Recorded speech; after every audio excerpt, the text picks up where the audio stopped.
How's it going, everybody? Welcome back to another stream. We have Developer Direct Xbox 2025.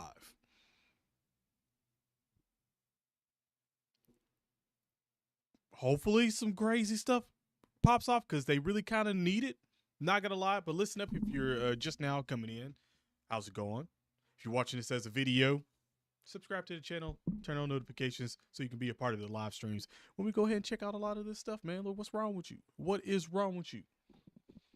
So, chat, what is good with you guys? You guys doing all right? Also, playing Dokkan 2. Playing Dokkan 2. Is that what you playing? I actually went through all of my gifts like I said I was going to do. Hold on. Hold on. Like, I was going to keep this for a minute, but they let me go full screen. So, hold on for a second. Bro, when they let you go full screen after a bit, it's like let me check and see what they got going on. You know? It's like let me check and see what's about to happen. Hello?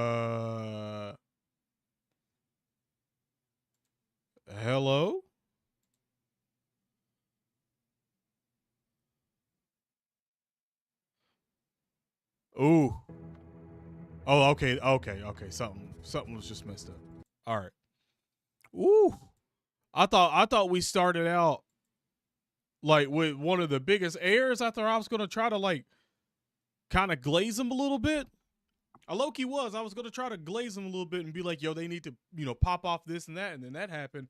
I kind of got scared a bit. I really actually kind of got scared.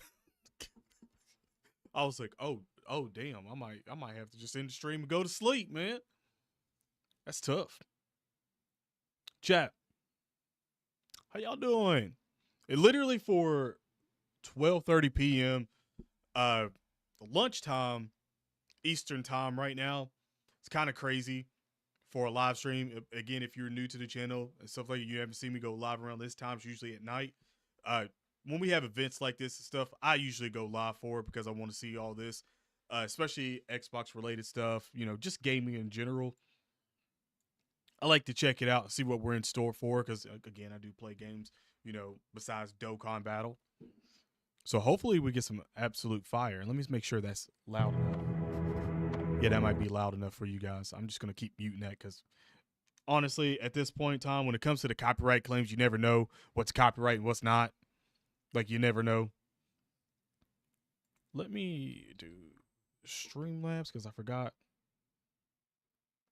Streamlabs. How did I forget that? There we go. Like, literally, how did I forget that?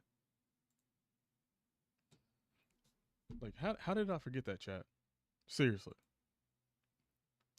I don't know. I see their chat talking about Ninja Gaiden. I don't know if we're gonna see a Ninja Gaiden. I think we got like something that's kind of was like Ninja Gaiden, a trailer like not that long ago. So I doubt we see anything Ninja Gaiden when there's already a game kind of like Ninja Gaiden out.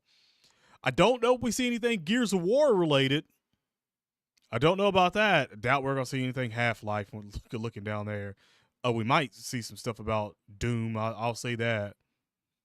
I don't think we get any Halo anything new for that. Silsong? Wait, are they? Wait, oh my god, people are still waiting for that game. Oh my god, people are still waiting for that game. Damn. Fable would be a good one to see. Fable would be really good to see. I want to see some more polishness on Fable. We're probably going to see a little bit of Avowed as well too, since Avowed should be coming out sometime soon, definitely this year. Fable should be coming out this year as well, but like I don't know when. I don't think we still got a release date for that yet. So hopefully we get. Actually, you know what? Hopefully we do get a release date for that. Halo 5 PC. I don't know. GTA 7. Speaking of GTA,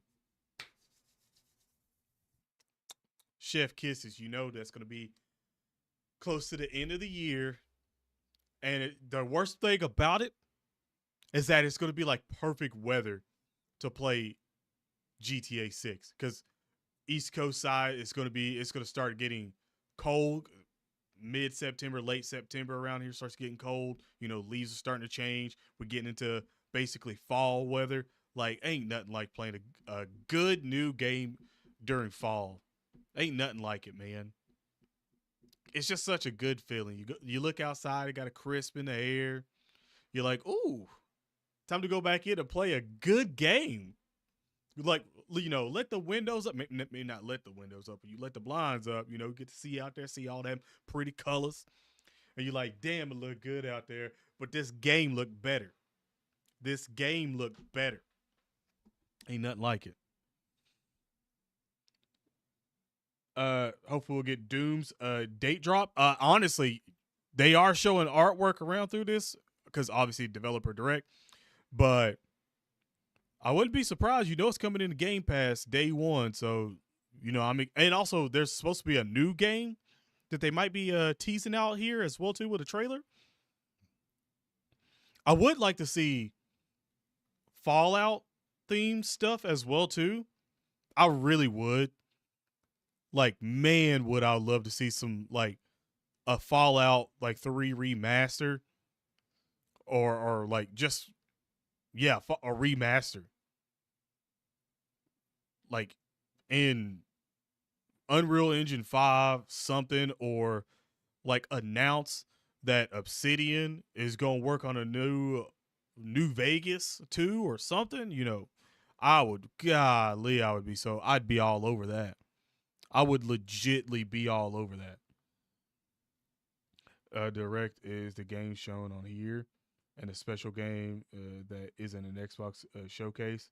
No. It's not an Xbox showcase, but they do show off games here. They do show off their updated, polished stuff with games when they talk about it. Like if they have something new with a gameplay mechanic or anything like that, they do show it off, and they also do show off like new games at times. Not like crazy bangers, but sometimes they do drop like a game out of nowhere, and it's like whoa. Also, Perfect Dark. I would like to see more about Perfect Dark. I'd like to know when Perfect Dark's coming out.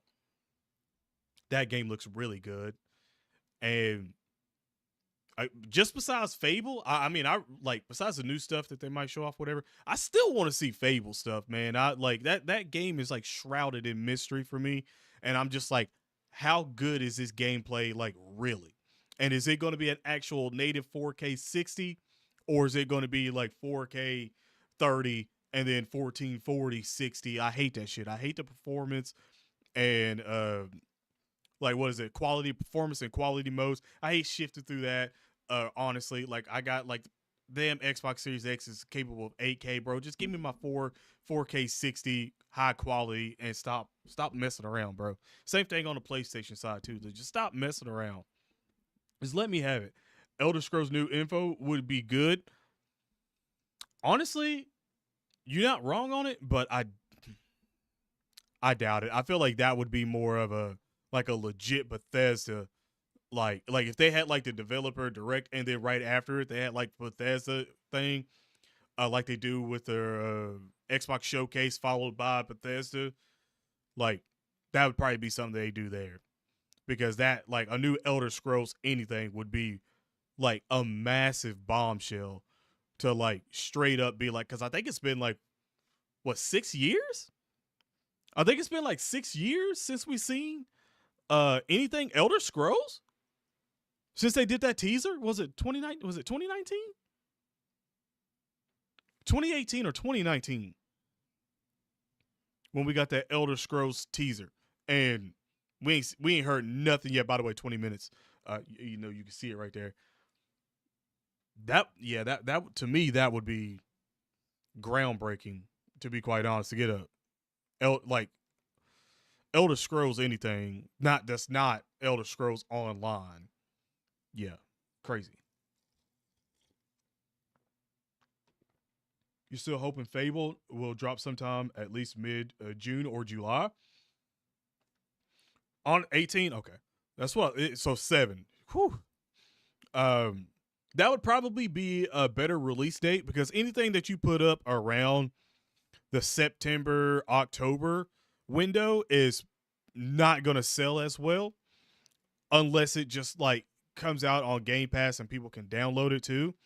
But when GTA 6 announces its date, whatever game that is around that time might as well just like literally move. Like, in my honest opinion, I do feel like most of the big title games are literally waiting for GTA 6 for Rockstar to be like, hey, the game's coming out this time. That way they can plan their game around it. You know, like they can launch either before or after.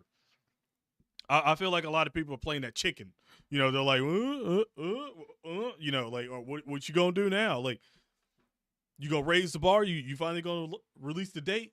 Because what they don't want to do is release their date and then GTA Rockstar comes out and they're like, here's a trailer and here's a release date and it's right around that time. Your game is dead on arrival. Like, your game is 100% dead on arrival, especially if it's a Call of Duty title. Right now, especially. Yo, what's up? Yo, what's good? What is good? But yeah, like anything that comes out around that time that's not free is doomed to fail. Like, legitly doomed to fail against GTA. Like, and that's not a a knock or anything like that to other games. It's just like that's the magnitude of what Grand Theft Auto is. And we all know that if you put a game up against Grand Theft Auto is gonna win.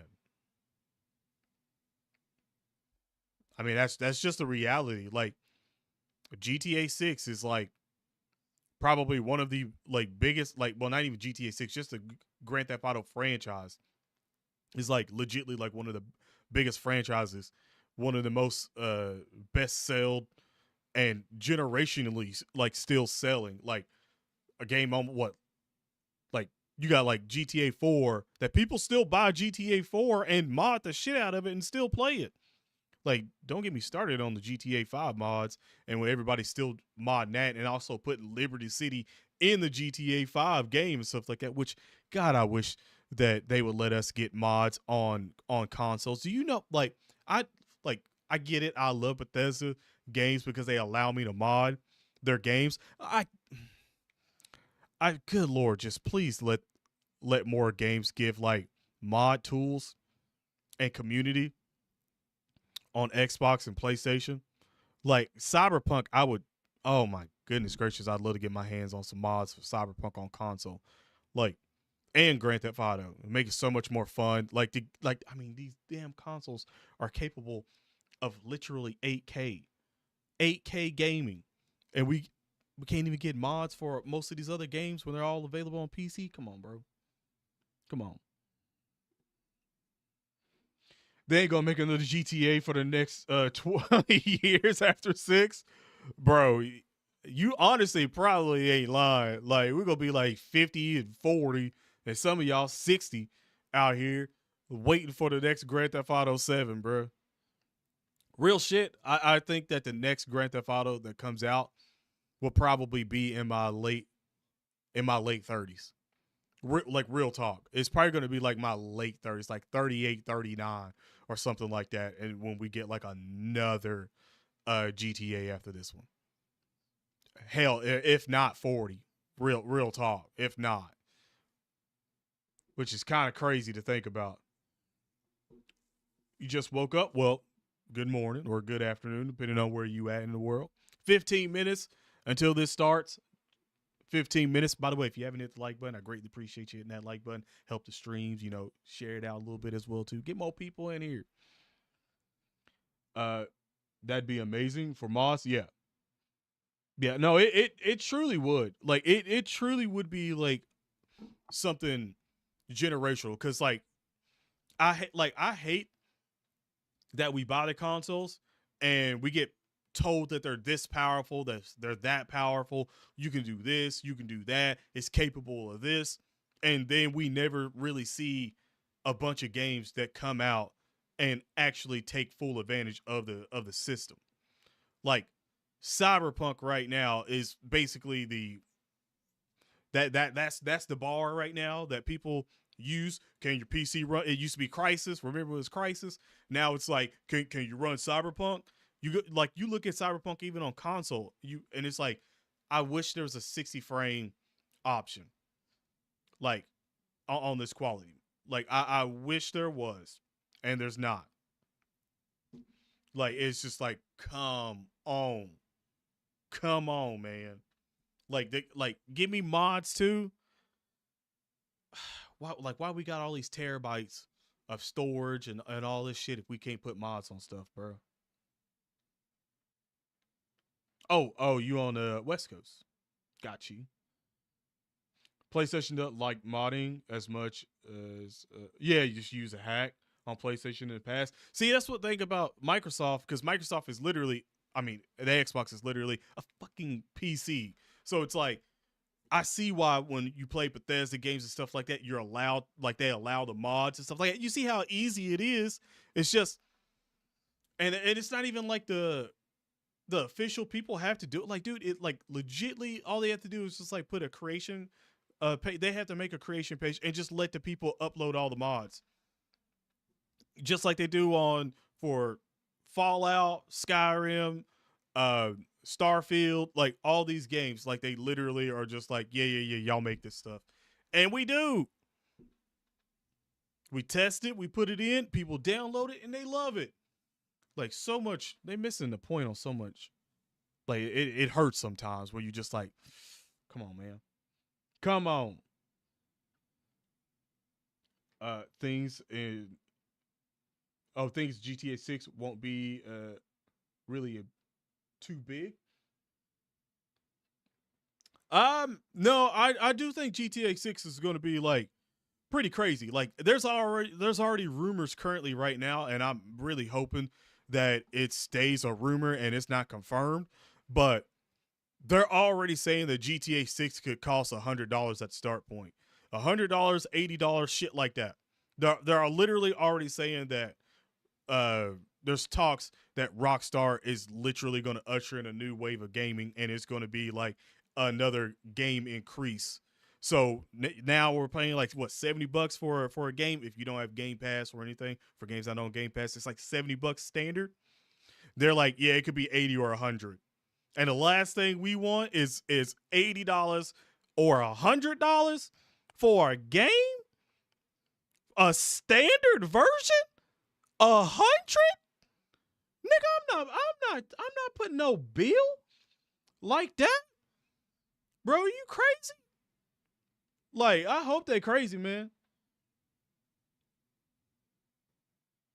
Yeah. It's like everyone like in the gaming like scene on YouTube and X and everything has just been talking about it. Like, oh my god, like dog, 80 or 100, and then everybody else is gonna get greedy, and Sony will get greedy, and they'll start charging $80 or $100 for the standard version of what, The Last of Us remastered, The Last of Us 1 remastered, 2 remastered, 3. God forbid they come out with 4, and 4's already $170 just for standard, just to look at Joel and Ellie. Like, bro, come on. You already know how Sony is, bro. Sony will get down on that as quick as possible. They said 100. Oh yeah, we'll do that. Yeah, we'll definitely do that.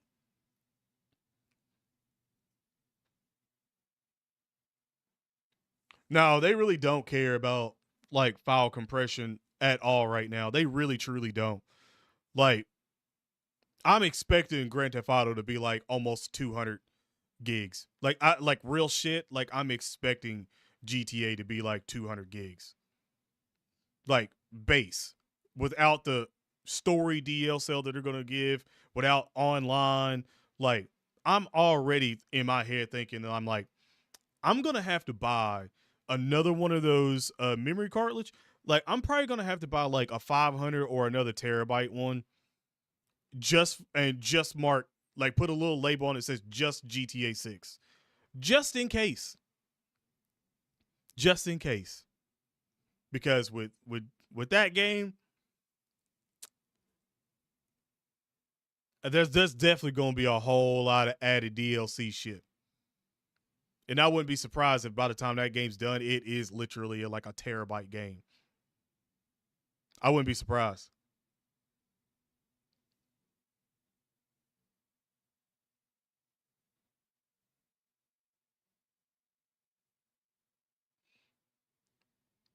Yeah, I am gonna say Sony like as the first thing because they would be the ones that literally do it. Literally, they would be the ones. If I'm not mistaken, weren't they the ones that started the $70 or something when they started charging $70 or something? Hold on.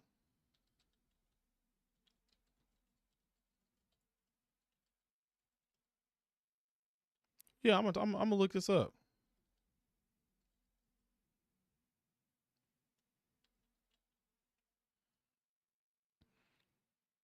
No, never mind. That was two. That was take two. That was take two. Active. Well, then sequence say Activision, Sony, EA, Square Enix. You notice how it went.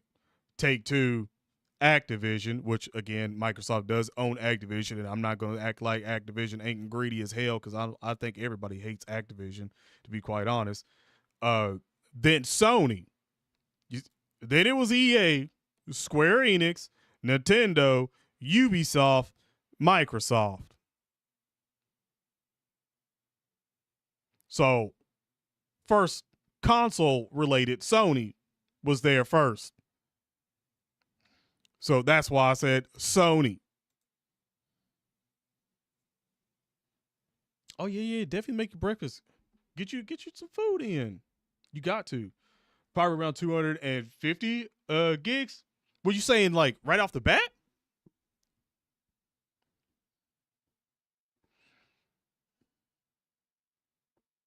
They should always provide a version that does not take up that much storage. I doubt that. Like with newer games and stuff like that, I just expect newer games coming out to be like at least 60, 70 gigabytes right off the bat. And then with all the added stuff in and all the updates and fixes and stuff, like that's just going to add more and more gigs onto it. So by the time you're in maybe like 2 months of the game, you already got like an extra 10 gigs or 15 gigs, depending on if it's really bad and it needs it. Yeah, I always predict like it's going to be close to 100. That's why I like to keep my games sort of rotated on like what I'm currently playing and then what I'm not playing anymore. If I know I'm like not going to touch it anymore, I just uninstall it. That way I'm like, all right, just in case something else comes out, I need to preload something on or anything. I got the space on that to go ahead and delete something later on. I think I on the Xbox, I know I got like 2 terabytes right now. I want to get the actual other 2 terabyte cartridge as well too, and move all the other games on. Like eventually, I think I said this before, but eventually I want to have like maybe 6 or 7 of the 2 terabyte ones. That way I can put like all my genre of games on it and keep it sort of like keep the actual console storage for like my main games that ain't ever changing out. So for instance, that would probably be like at later on in the year, GTA 6 and probably Fable. If Fable's really good, and I'm trying to think of another. Oh yeah, Fight Night Champion. I that'll never leave the console. Uh, speaking of, good lord, can we get a new Fight Night game? Can I get a new Fight Night Round 5 or something like that, bro? Like, can y'all do this? EA, seriously, like, can you do this? Like, I know the undisputed games out there and stuff like that, but it ain't never gonna be Fight Night, and I'm gonna need that Fight Night. I'm gonna need an updated Unreal Engine 5 Fight Night, and then you can take my money, all of it, all of it. Okay, all of it, all of it. Nothing else more to say about that. You play your Xbox 360 more than the newer consoles lately, Really? I know they I think they stopped on the I want to say is the 360 store or something like that. Like it shut down or whatever. Like you can't like buy anything off it anymore.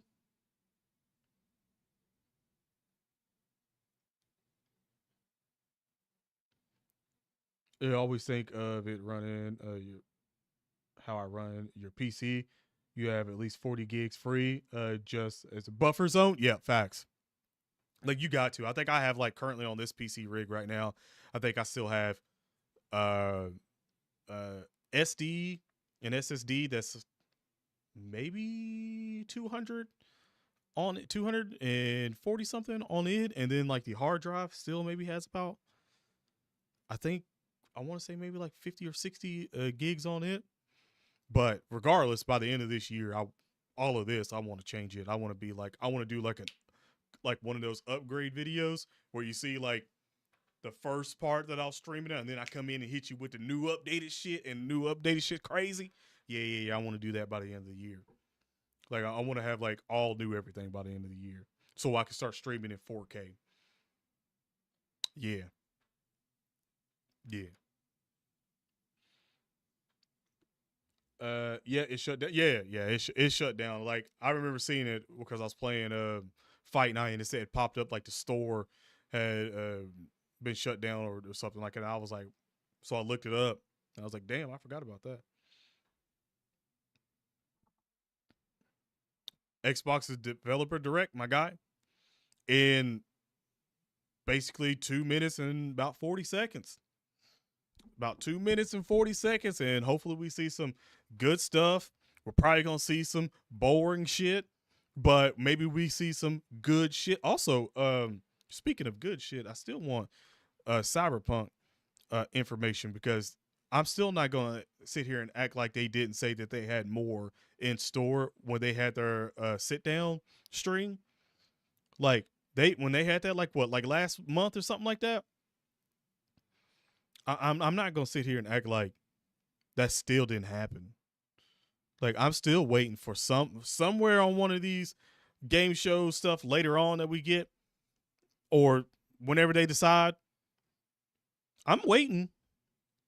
Oh, I'm waiting for another update. I know you still got people working on it. You hired a whole nother studio in to help. So I know you working on something good. I'm gonna need it. Because like I stated before, and I'm gonna state it again, Cyberpunk is in my all top 5 games of all time. All time. You think I'm lying? Play it. Think I'm lying? Think I'm capping on it? Play it. If you ain't, then you'll understand. You'll truly ascend. I'm not even getting paid by CD Projekt Red. They need to pay me. Shit, to be quite honest, as much as damn, dude, as much as I literally talk about Cyberpunk, they need to pay me. Shit, I'm an ambassador at this point. My number one game of all time, and I'm gonna say it because it might be controversial for a lot of people. Maybe, I don't know. I don't really care. But number one all time is probably gonna be Need for Speed Underground 2.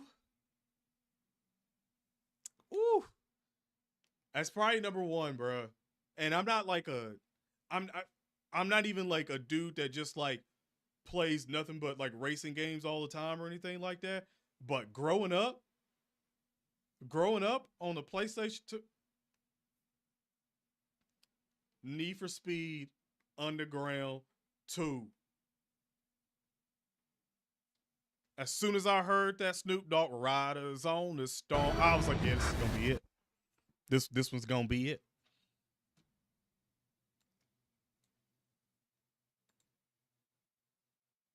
Also, let me make myself a little smaller right here.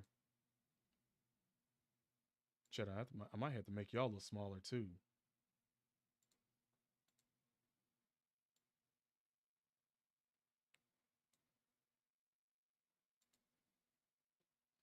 respectable. And then it's a tie between Vice City and San Andreas. Then Budokai gets Tenkaichi 3, Cyberpunk,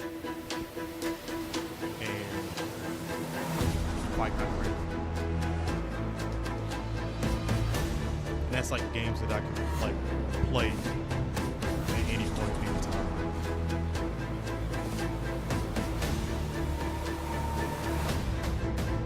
Recommendations for what games? Cyberpunk, okay.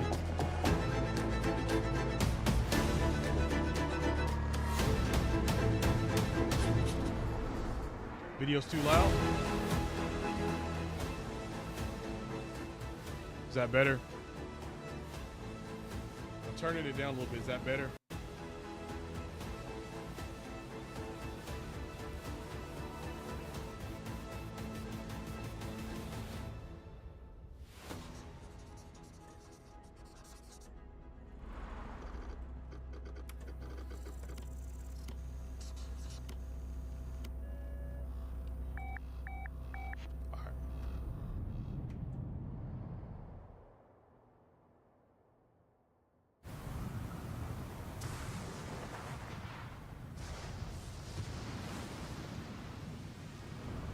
First, I thought this was about to be Yakuza, the pirate one, but that already came out.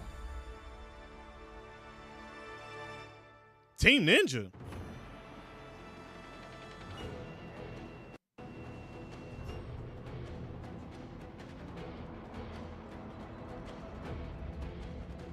Konnichiwa, Koei Tecmo Games チーム忍者の安田文彦です。今日は皆様にチーム忍者が長く Bro, I need that meme. アクションシリーズの新情報を For somebody to meme that. いただけてとても When 嬉 them しく思い anime ます。 characters hit that 早速です glasses like が、こちらを this, ご覧ください。 and then that light go over it, and baka. Like I'm gonna need that, cause Several years ago, the Dark Dragon, youngest of the divine dragon gods, wreaked havoc across the world. The plot was ultimately thwarted through the efforts of a sole ninja. However, the Dark Dragon's husk remained, and from this husk fell an endless downpour of cursed rain. The abandoned Tokyo continues its struggle against chaos to this day. Infiltrated the facility. Commencing mission.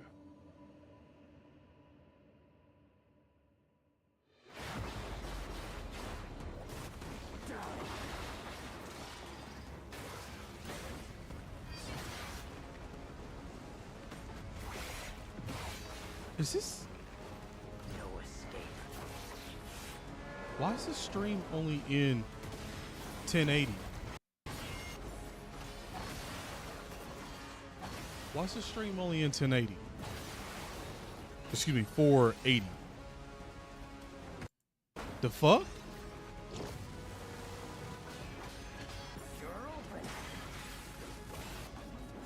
Y'all seen this too? Bro, what the fuck happened? I was like, there's no way this game looks like this. Yeah, it doesn't. Like, the stream's in 480.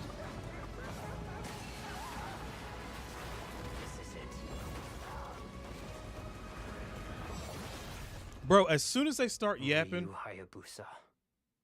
I'm gonna refresh it. Your clan is plotting. It ends here.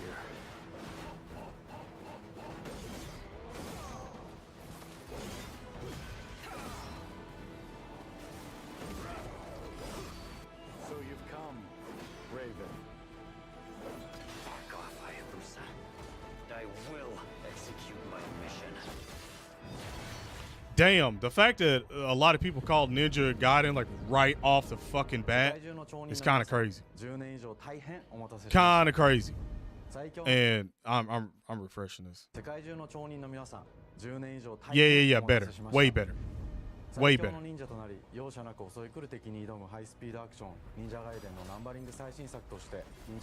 Oh yeah. 本作はプラチナゲームズさんとの協業で開発を進めています。Okay. So we got like a couple of ninja games. We still got Assassin's Creed Shadows. They keep delaying that. 新たに皆様にお届けするにあたり、より多くの方に新鮮な気持ちでプレイしていただけるよう、新たな世界を新主人公であるもう一人の町人、ヤクモで冒険するという形で制作することにしました。先ほどご覧いただいた映像の中で、Yeah, I don't know if they'll actually do that. That's a lot of Memorial Dragonstones for a lot of people. That would literally be like a whole stream of just summoning things. It'd be cool though. 物語は黒龍がもたらした正気な雨によって荒廃した首都東京が舞台となっています。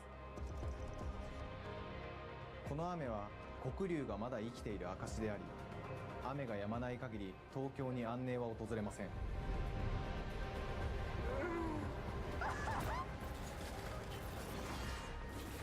今作の新主人公であり、ハヤブサと対をなすカラス一門に所属するヤクモ。 Yo, I'm gonna check that in a second. Can't wait for 10 year anime. Just farm the medals for SSJ4 Goku and Eva Blue Vegeta, and also some Vegeta ones. I think Vegeta will snap. Yo, Dopehead, I appreciate the dono. Get them in. Straight up in chat. You know, Licky's out right now. But I appreciate the dono. My dude, thank you so much. And good farm. Because I think I need to go back and actually farm a couple of those medals as well myself. So I might make that a stream. You already thinking ahead. Damn! I'm trying to figure out like how hard this game's gonna be, because Ninja Gaiden games can be real fucking hard. Oh my god, that's clean as hell though. Oh my god. レールアクション、スイングアクションなどのダイナミックで爽快なシチュエーションを多く追加しました。これら以外にも様々なシチュエーションやチャレンジ、隠されたアイテムなどを用意しており、ステージが進むごとに上がっていくテンションにも驚いていただけると思います。I think some of the Ninja Gaiden games are in Game Pass too. 新しい主人公のヤクモは竜ハヤブサに次ぐ You 新た feel な like 町 Vegito 人で is す。 going to be 彼にはまだ worse 若さも残 on っ a ていま bunch す of が、カラス base. 一門 Oh, を背 based 負 off う the past 天 Vegetos 才 we 忍 got. 者でもあり、 Um, 忍者ガイデンシリーズにおける忍 I 者の don't. 頂点 I personally don't think he's going to be the best. I think if he is the best, it's only going to be Super Vegito. That's really good, and then the Goku and Vegeta might not be as good, because the Vegito is only going to be out for a couple of turns, it seems like. So he might be like extremely OP for those turns, and then you go back to Goku and Vegeta, and they're not as good. You feel me? It's kind of like a repeat of like what we already got with the Blue Boys, with the future Blue Boys, where their card was alright, but it took so long to get Vegito, well, Vegito Blue out, and at that point in time, you know, so like they definitely don't do Vegito justice as much as they probably should. 結節忍術ヌエの型を駆使したダイナミックな攻撃によって Yo, this looks really good. 一対他の戦闘を可能にしました。ヌエの型では It's just I know that this game's gonna be hard. 広範囲かつ一撃必殺の攻撃となっており、多勢に無勢の状態 Like が really hard, probably. 一気に覆すことができます。もちろん1対1の戦闘における比率も健在です。 Intense 1v1? Oh, okay. I thought at first I thought they meant like online. I was like, I'm like, oh heaven stuff. Hell no. Not playing no Ninja Gaiden online against somebody. 逃さずに攻撃を仕掛けていくことが重要です。ヌエの方によって忍者ガイデンのアクションの味わいにさらなる進化を感じられるかと思います。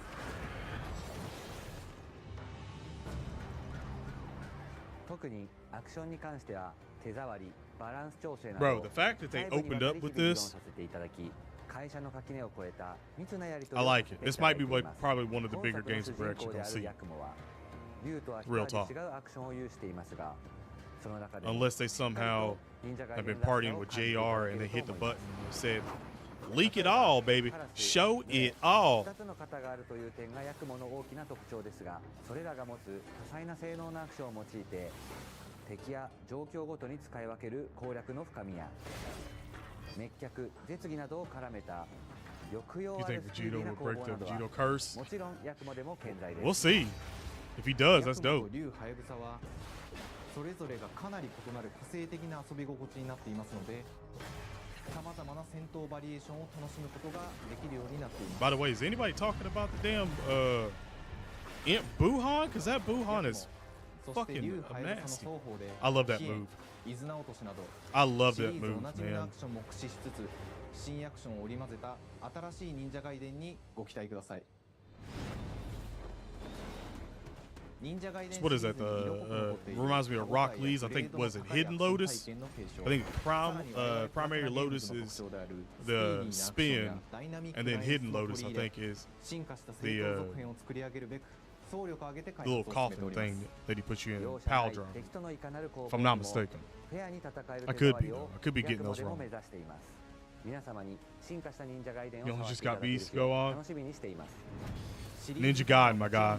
Ninja Gaiden. 忍者ガイデンを初めてプレイする方でも存分に楽しめる作品になっておりますので、 They showed out. They started out and showed out. 長年にわたってプラチナゲームズさんと共に Don't tell me it's on Game Pass. 忍者ガイデン4の開 Because 発 like I を said, 進 I めて did きました say が that some of those ついに old 発表する Ninja ことが Gaiden で games きて are on 非常に Game 嬉しく Pass. 思います。2025年秋に We're looking 本作を皆様に delivering in お届けできる fall のを楽しみにしています。 2025. 続報にもぜひご期待ください。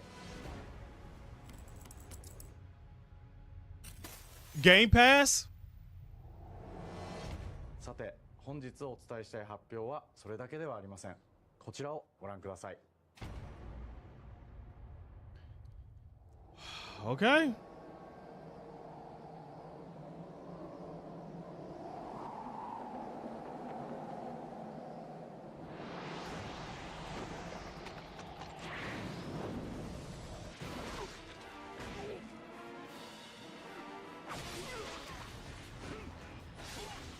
Damn.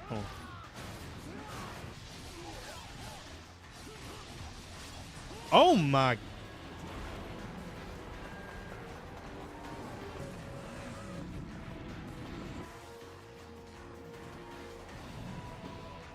My path leads through the land of the dead.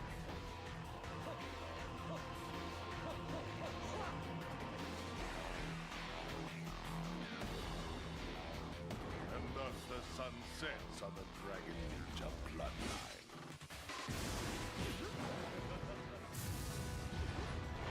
Genshin, go back to hell. All paths before me are cruel and arduous. Our time has come.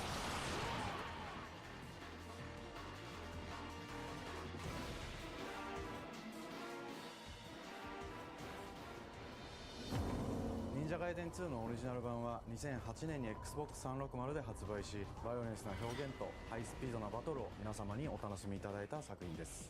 今作忍者ガイデン2ブラックではオリジナル版の表現に立ち戻り、アンリアルエンジン5を用いてグラフィックを大幅に刷新、忍者ガイデン2の完全版として開発いたしました。綺麗なグラフィックでお楽しみいただけるのはもちろん、竜ハヤブサに加え、あやね、もみじ、レイチェルもプレイブルキャラクターとして登場します。そして本作は本日コンソール PC そして Xbox ゲームパスでこの後すぐに発売となります。忍者ガイデンシリーズを長年応援いただいている皆様はもちろんのこと、本日忍者ガイデンを知っていただいた皆様も忍者ガイデン4の発売前にぜひ本作をお楽しみください。 Oh my god. 今年はチーム忍者創立30周年の節目であり、本日発表させていただいた忍者ガイデン4を含め2025年は忍者の年、イヤーオブザ忍者となります。ぜひ忍者ガイデンシリーズの展開にご注目ください。本日はありがとうございました。 No, thank you very much.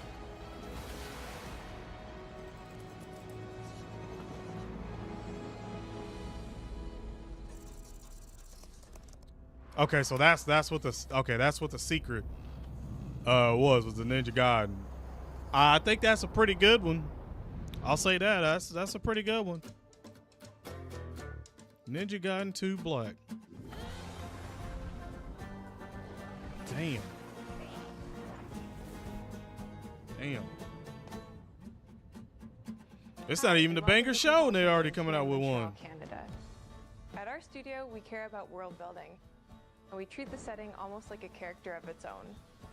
From the magical noir of contrast to the alternate history of We Happy Few, we draw inspiration from the landscape to shape mood, drama, and intrigue.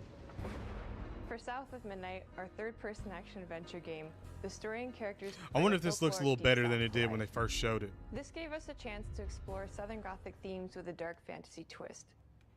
So while our protagonist Hazel is at the forefront of our story, it's the macabre elements and larger-than-life creatures that will leave a mark on her journey and growth.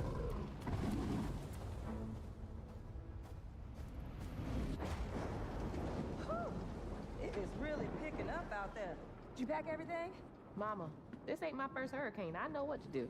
As long as you didn't forget the Flashlights and batteries. Oh, shoot, we got 5 minutes. Let's go. Wouldn't be rushed if you didn't. Don't mumble. Speak on it. I said we wouldn't be rushed if you didn't waste all that time at the shelter. Now, you want to bring this up right now. I'm just saying. Hazel, please. We might need some help. I might need some help. While you're out helping everybody else. Hazel!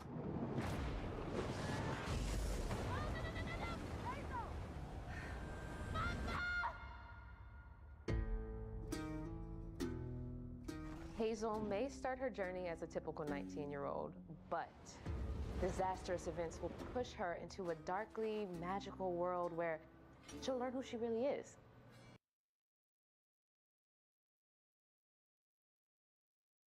And how to tap into weaving, an ancient magical power that redefines her trajectory in life. The land itself chooses Hazel as a weaver. Someone who can see beyond the surface and tap into a deeper reality, the grand tapestry. Weavers can see the fabric binding our world, connecting people, nature, and echoes of the past. Keep those hands to yourself. Hazel can perceive both the mystical strands and stigmas in the world.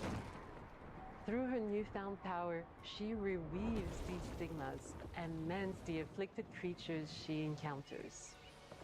As Hazel discovers her power, the world gradually shifts into the surreal, revealing that creatures from the old folktales actually exist. You up here, my salvation. Among them is good old Catfish, the storyteller who becomes both the guide and companion to Hazel across the game. It ain't every day I hear about a new weaver such as yourself. Would you kindly do your weavy thing and help me down? Meeting Catfish marks the true beginning of Hazel's journey. All of Hazel's arsenal and powers are designed around textile crafting and traditional spinning wheels. Her weapons include a spindle,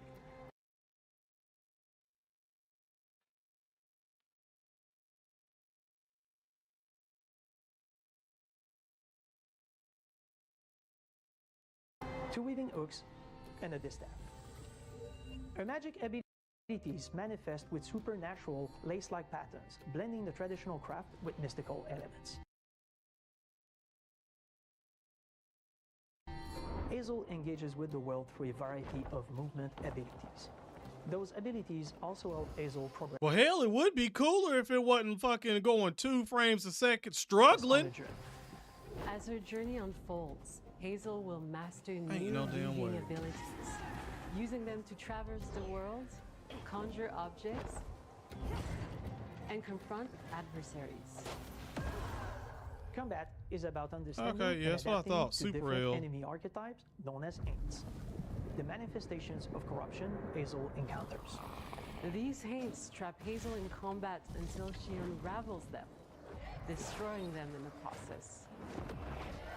Okay, so when it's not lagging, and you can actually see it, And weaknesses that you'll need to learn and it adapt looks to. like For example, the frame rate slug-burrows on the ground did get can a bit unleash better devastating strikes from afar, from this game. while the Ravager So closes that's the good. distance with chilling speed. Hazel can counter these threats. Yeah, with the frame rate agility is and definitely abilities to better execute powerful from the combos first time that we've seen this game. It's just the stream was lagging. and charge attacks. But close combat is risky and can backfire because Aints have powerful defensive abilities. Mastering your magical skills becomes the key to gaining the upper hand in combat. Push, pull, and weave Okay. are some of the spells at your disposal that give you a tactical advantage. Oh yeah, I think the lag is was not doing it justice right there. And you could tell that in their chat they started L game and all that. I'm like, I think it's more the stream on this one. Spells interact uniquely with each enemy type, creating dynamic combat. Yeah, because when you're looking at it, it's definitely a little, especially it's definitely when better. facing multiple types of opponents at the same time. Once near death, enemies can be unraveled, breaking their core and setting them free of their corruption, which has the added benefit of providing L boosts and reducing ability cooldowns. If you play your combos right, you can enhance Hazel's combat readiness and keep on chaining her abilities. As Hazel progresses in the game, she unlocks new moves and improved abilities, and you'll have to decide which areas to prioritize. The upgrades will change how you approach combat, like enhancing area effect attacks, or refining push and pull skills to improve precision and make them feel more rewarding. The combat system is fast and responsive, built around chaining attacks, It looks landing good. precise strikes and unraveling enemies. You mind if I take a look around? You can see every place old Molly terrorized and more. Now for the low, low price of $1. In Hazel's search for her mother, you'll explore multiple regions, each ruled by a mythical creature with their own Southern Gothic history. You'll gradually uncover the backstories of these beings, once human or animal, who were transformed by tragedy, their secrets waiting to be discovered. As a weaver, Hazel heals these creatures by collecting fragments of haunted memories. We call these echoes, which reveal each creature's past. Hazel must experience these echoes before she can mend them. What kind of person would do that to someone? Yeah. We design each Like, region I'd like to go reflect back and the rewatch creature it that's been doomed to myself wonder. once they actually probably are Atmospheric environment to unique updating music it as we themes speak. composed for each one. While not all encounters lead to direct combat, Hazel will need to face mythical creatures in epic confrontation before she can heal them. Our boss encounters and gameplay sequences also reflects the uniqueness of each creature, with distinct mechanics that center around a specific thematic. These encounters feature multiple phases that ramp up in complexity.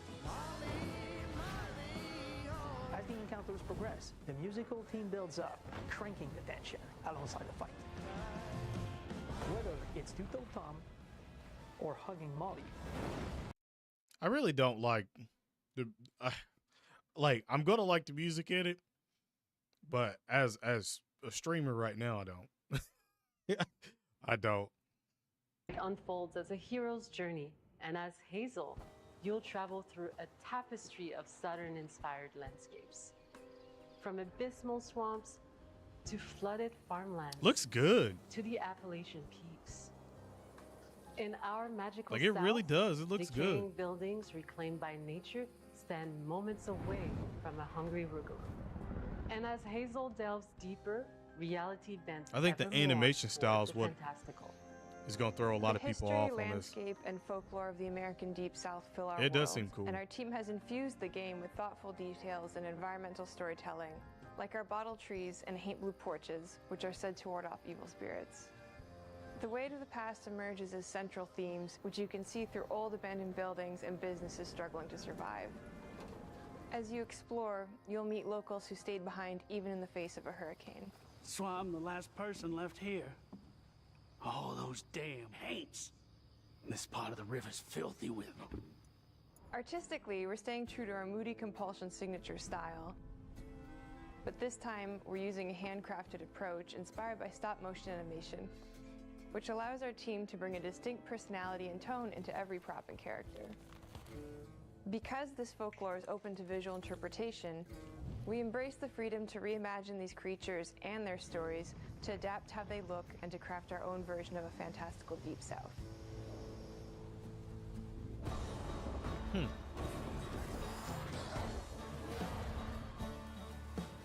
At Compulsion Game, craft around central themes. We're lucky to have talent across all our disciplines that collaborate to give South of Midnight such a unique personality. We hope you enjoyed this deep dive into South of Midnight. We're thrilled to announce that the game will launch on I'm just April keeping my 8th, hand on the and trigger pre-orders just are now because available on Xbox I'm just and waiting for some random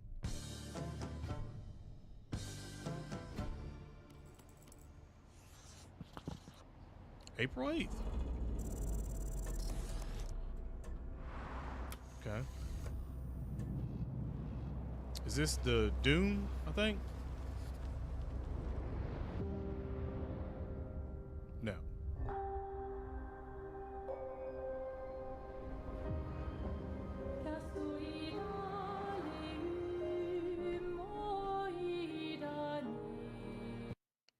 I was literally trying to click mute. It wouldn't let me.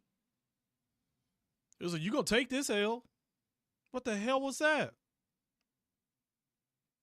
First game, Clair Obscur, Expedition 33. Oh no, it's this. Oh my god, it's this game. Yeah, this game looks amazing. Shit, I might just have to let this one play. Our grand adventure in game development actually started as a solo passion At project. any point in time, if you hear a whole lot of nothing in the background in this as a video, but that fully leverage the latest tech, refresh the genre with new features, and took place in a compelling world. I knew I needed help. Yeah, man, this game looks really good. I'm not a turn-based strategist sort of player, but as soon as I seen them unveil this game, I was immediately hooked on it. And I was like, yeah, this game's gonna be really good. Real-time offense and defense element and a cinematic battle. Really good. Things really clicked when we tested the first version of those features. At least good for me. I'm something both challenging and fun. As Tom and I went back and forth and iterated on game elements, a vision started to come together, and I shared it with an old friend from university. Guillaume and I are both passionate gamers, and when he described the project, I quit my job the following week and joined the team without hesitation. Because I believe that in video games, success always starts with a strong creative vision. And we had that, defined by 3 core elements. A story with great emotional depth, gameplay that innovates on the classics we love, and a world that is completely original, beautiful, and immersive. We founded Central Interactive on these tenets: a group of friends with a shared vision and the drive to make something great. This too is your legacy. Just give me a little more gameplay. Core to every great That's all I'd want out of RPG is this. a compelling story. And Guillaume and I spent 4 years intensively developing and refining ours. And that started with the hook.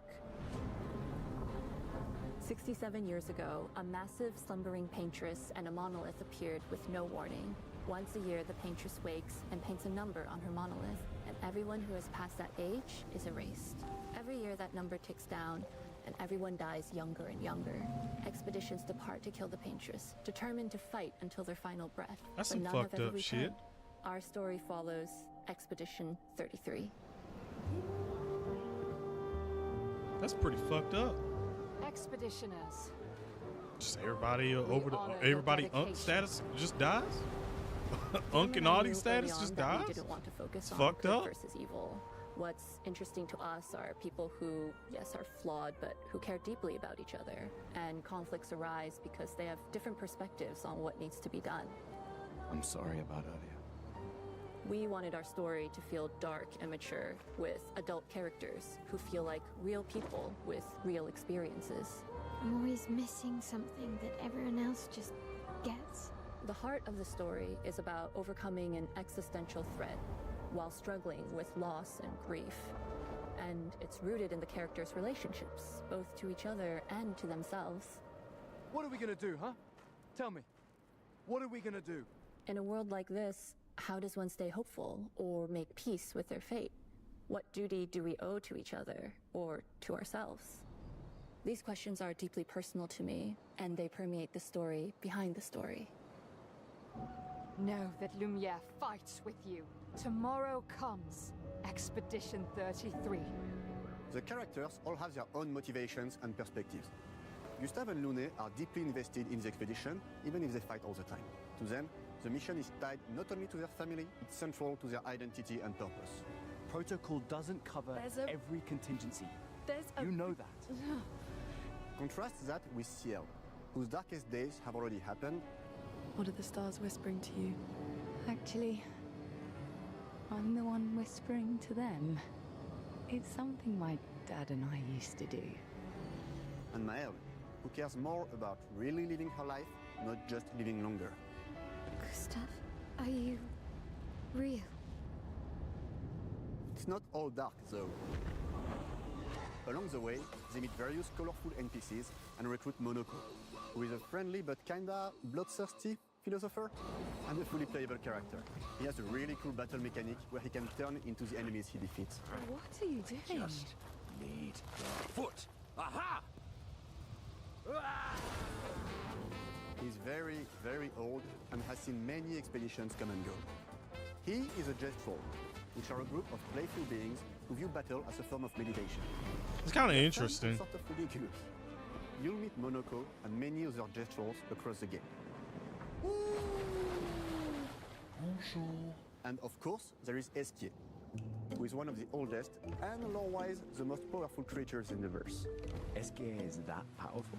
He will be your mount and help you travel to secret corners of the world.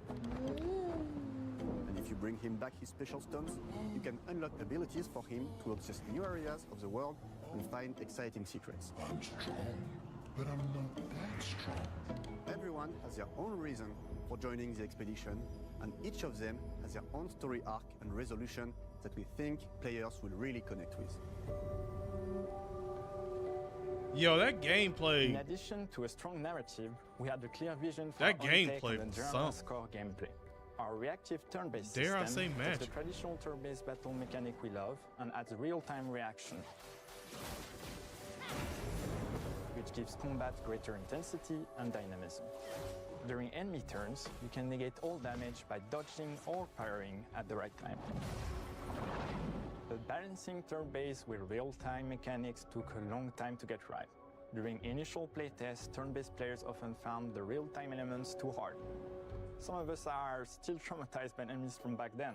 We've done a lot of rebalancing since, and with a lot of iteration, we ultimately came up with a formula that we're proud of. Players who are good at real-time can take more risks, and others can counterbalance with items and strategies. A big part of that formula lies in the many ways you can customize your character. We spend a lot of time designing each character's unique mechanics and their custom skill trees. Our philosophy is making every type of playstyle viable so that everyone can have fun with how they play the game. Each character has a unique mechanic. Mel switches between stances which can ultimately boost defense or power. I personally like to make Mel the protector of the group, but I'm pretty much the only one at the studio who plays her that way. Most people play her as a glass cannon with Gustav's complementary skills. The characters can also equip hundreds of passive effects, which in our game Golly! Every character has more than 20 unique skills in the skill tree and hundreds of passive effects. They can gain through Lumina and weapons. So there are a ton of builds and playstyle to explore. Holy shit, that's a lot. To see how you choose to play and what Oh my god, that is a lot. Yeah, this is a like a fall in love with game. Like you're getting immersed for lots of hours. Dare I say probably over 100 hours in the game. Our story is set Not in more. a French fantasy world, and I was really excited to design something unique. Every level has its own color and texture identity. For example, the Gestrol Village is an early area in the game where players can enjoy a fun break. We wanted something that feels chaotic, grungy, and toy-like. It's basically a bazaar. Everything's disorganized, chaos everywhere, huts are unsafe, built without much thought. It's a place where anyone could fight you at any point, which is pretty much what the Gestrols are like. The Gestrol village is hidden inside the ancient sanctuary. The ideas here were forest, labyrinth, and sentinels. I designed it as a vibrant place, like an old graveyard of Gestrols, or forgotten wooden toys in a box, with two main colors, red and white. I wanted to make it feel cozy, hidden from danger, with traps and labyrinths in case enemies get in. Same process with the characters. Monoko came in a single concept. I thought of a monkey-like body, white fur with a black and red flat mask. Ladies, could I? Ow! definitely a Destro. For SK, we needed a cuddly companion to take us around the world. I thought instantly of a giant inflatable balloon and old Victorian pillows with many intricate motifs. We start with the core themes and ideas, and the visuals grow organically from there. From the very start of the project, there was one thing that we absolutely wanted to bring back from older JRPGs. A feature we really loved, but is very rare these days. A completely 3D and navigable world map. Yes, we've got a world map. And it was a real challenge to create, both artistically and technically. And it ended up a lot bigger than we expected. You'll definitely need SK's help traveling around. Here we go. We're super happy with the result, though. Dude, what the fuck? Entire hidden levels. If you want to find like, the toughest bosses of the game, why does this look so good?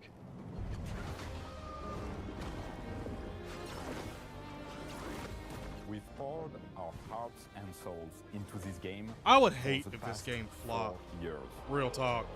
That's why this is how much promise this game's got for me. I would hate if it flopped. 33 launches on April 24th on Xbox Series X and S and is available day one with Xbox Game Pass. You can already wishlist the game and follow us for more info.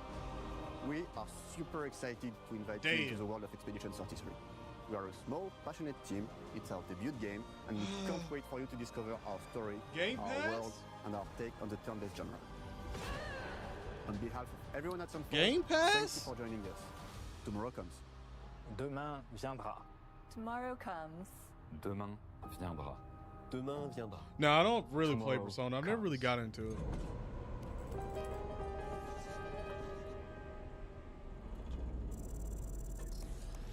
I mean, 3 months from now?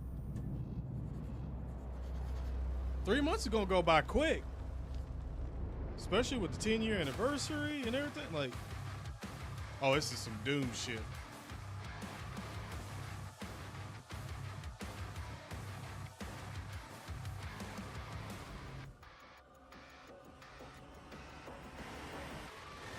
Hello, and welcome to Dallas, Texas, home of id Software, where more than 30 years ago, a small team of game developers helped define and set a For the ones who wanted Doom, here come.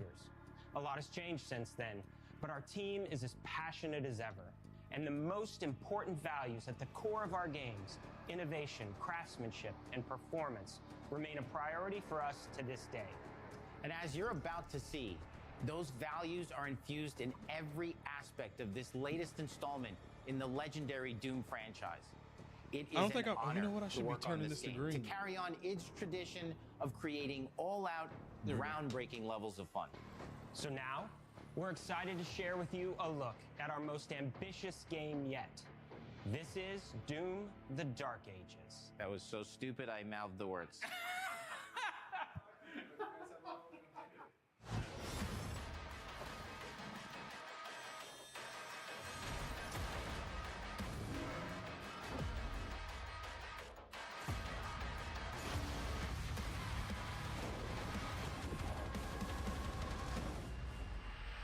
In Doom: The Dark Ages, you will feel like the superweapon in the center of a medieval war against hell.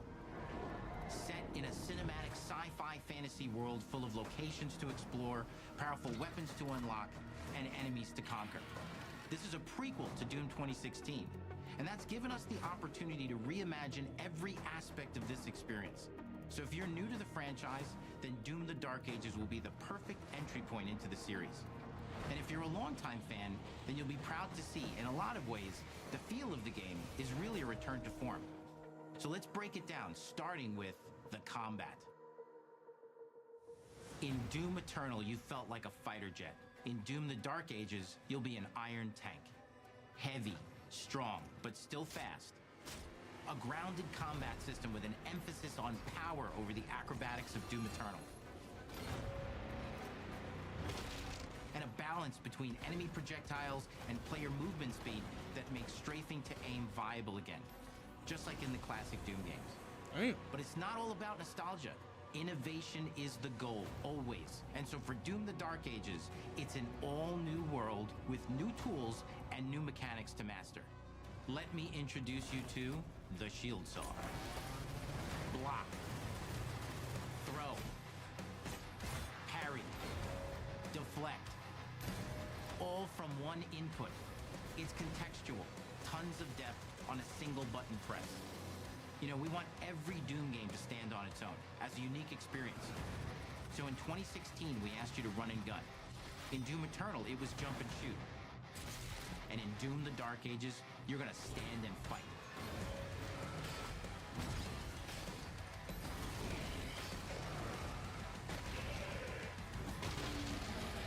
And the Shield Saw will give you the strength to go head-to-head with some of the biggest, baddest demons we've ever created at id. But that's not all, because if you're gonna stand and fight, then you gotta have something to follow up that opening parry with. How about an iron flail?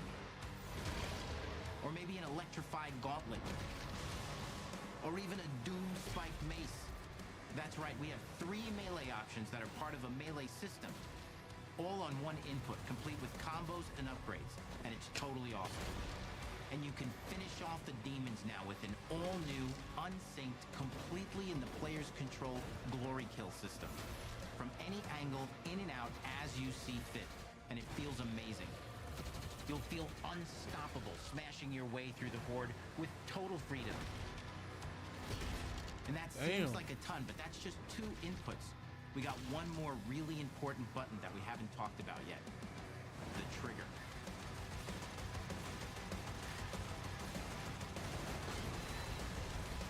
That's right, we've saved the best for last. Doom has and always will be all about the guns, and Dark Ages has some of the most ridiculously powerful weapons that we've ever created. Mean. Ancient.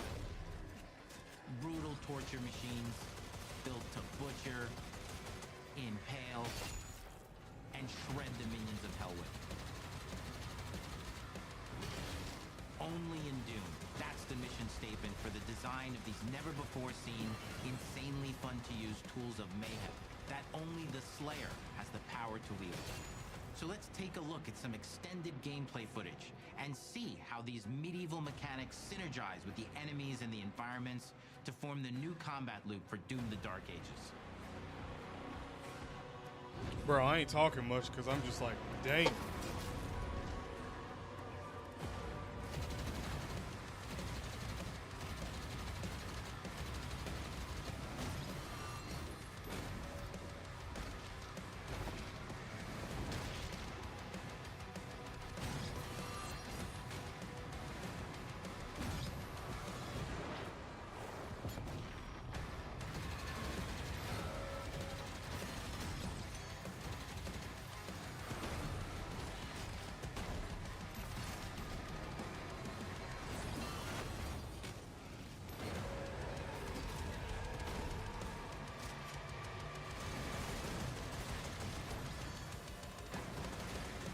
Oh, that was a cool animation.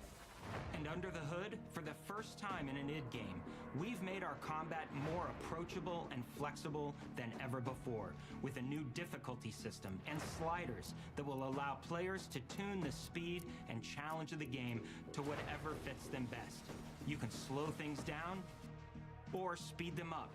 It's a Doom for all Slayers. And the gameplay doesn't end with just the Slayer. We finally have for you, you've been waiting for 2 games now, to get in and pilot your very own 30-story Atlan, which is a mech. It's the size of a building, it's powerful, and you can beat giant Titan-sized demons to death with your gauntleted fists.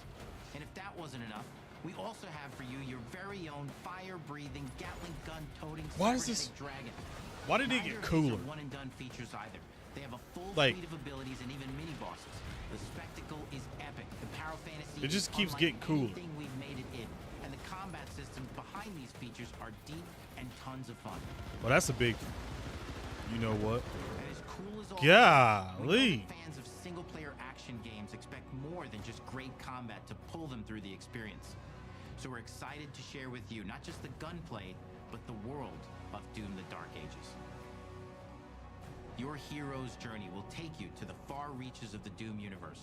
Mysterious worlds from the Slayer's past, dark forests, dungeons, ancient hellscapes, battlefields, and worlds beyond. And through exploration, you'll be unlocking new abilities and godlike powers every step of the way. Now armed with your trusty shield saw, you're gonna cut, leap, and smash your way through environments full of secrets and treasures. There's always something new waiting to be discovered or destroyed. Now let's take a closer look at just one of the many missions you'll experience in Doom: The Dark Ages. In this level, you will meet the enemy at the gates and save a city from certain destruction. No, I haven't played Explore Sonic the medieval Shadows battlefield outside the castle walls, at all. seeking out targets and Like enemy mobile game? formations along the way to engage with as you see fit, with any gun you choose. Explore what is the largest play space ever in a Doom game, discovering secret caves and dungeon-like mines in search of vital resources. You That's control crazy. the pace of the game, where you go, who you fight, and the objectives you pursue. It's a Doom sandbox full of war and riches. Oh, okay, so they use the word sandbox. That's what I was waiting To the for. main gates, because the battle isn't over yet.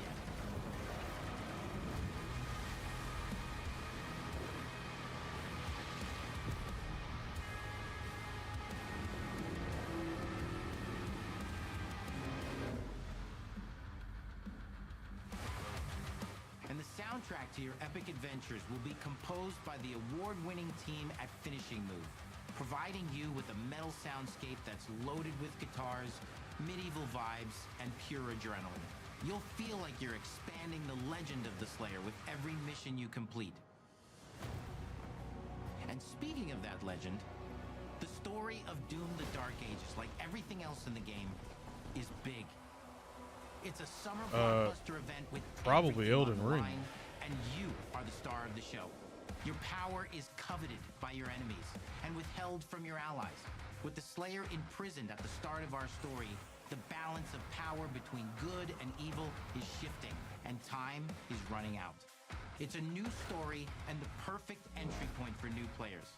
It's easier to access now as we've taken the narrative out of the codex and into the cutscenes, featuring new characters, old allies, and powerful new villains. And for returning players, it leads directly into the Doom 2016 Slayer's Testaments. It's an action story worthy of the Slayer's legend.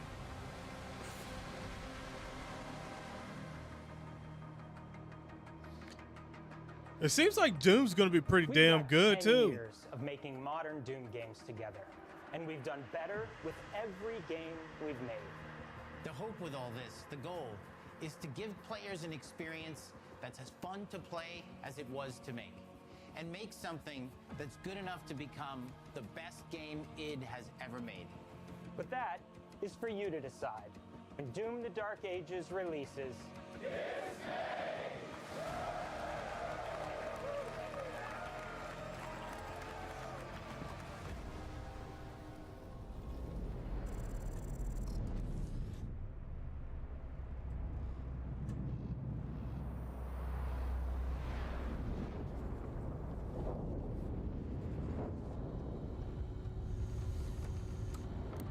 I'm not gonna lie, for this developer direct, it's been pretty good.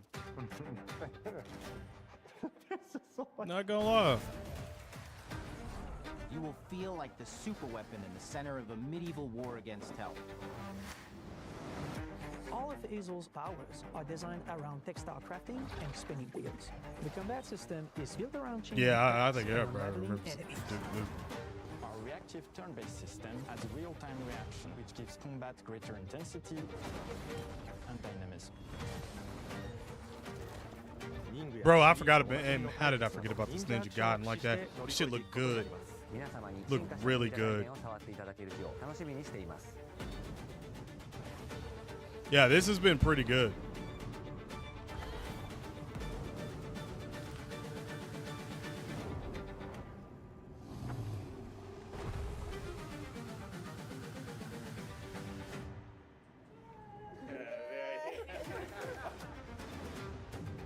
Yeah, that was it. Thanks for watching. Unless they're gonna pop something off at the end. No. I think that's it. I'll wait for him to end the stream.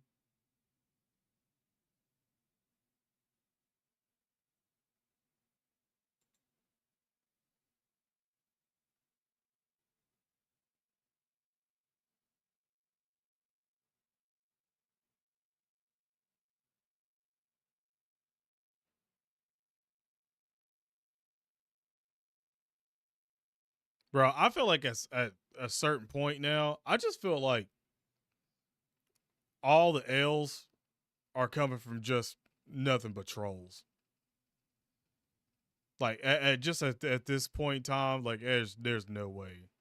Like it's got to be nothing but troll. Dude, there was actually a ton of people watching this. What the hell? I was not expecting that number. And you know it was higher than that. Okay. Yeah, I'm gonna just get rid of that and go back to full screen for a second. Actually, what am I doing? I should just go back to full screen for me. That's what I'm gonna do. F all that other stuff. Chat, we're going back full screen. Okay. We're going back to full screen. I'm not gonna lie. It's pretty goated. Pretty goated. Can I do that? Yeah, there we go. I don't really think I have anything bad to say about the little showcase that we had. I mean, it was 4 games, but every one of them's coming out this year. I mean, it's Doom. Like, honestly, out of all of them, south of midnight, low-key might be the only one that's probably, like, the least amount of hype for me. But Ninja Gaiden 2 Black, remastered, whatever, upgraded, out now on Game Pass. Then a new Ninja Gaiden 4, and then the Expedition 33 is just chef kisses. Actually, the Expedition 33 might be the game that I'm looking forward to most out of the 4 that was just shown. For sure. It's still at the top that I'm looking for from Xbox to play it. Like, I very much am. So, pretty solid little developer direct here. Like I said, I hate for the people that missed it. They didn't get to see it at this point, whether in school, work, whatever. Just going to watch all these trailers a little bit later on. Tough, man. Really tough. I think their next showcase, I can't remember if they do anything February. I feel like I always remember them doing some kind of show thing at February, not the developer direct, but something else in February, I feel like. We'll just have to see. But pretty solid. I did enjoy all of this. Hopefully you guys enjoyed this as well too, and let me know what games you're gonna play, whether you have Xbox or not. I mean, PC Game Pass, like whichever one, or if you are going to buy an Xbox at some point, I don't know, or Sony TV or Samsung TV, whichever one it is. I think it's LG and Samsung TVs that have the I think the Game Pass, the Game Cloud stuff on it, if I'm not mistaken. I think so. But pretty dope, man. Not going to lie. But I'm going to need to get ahead and get up off here. So appreciate you guys. Thank you guys so much for coming out, hanging out with your boy, watching this live. Other than that, have an awesome day /night. Stay safe. And I'm out. Peace.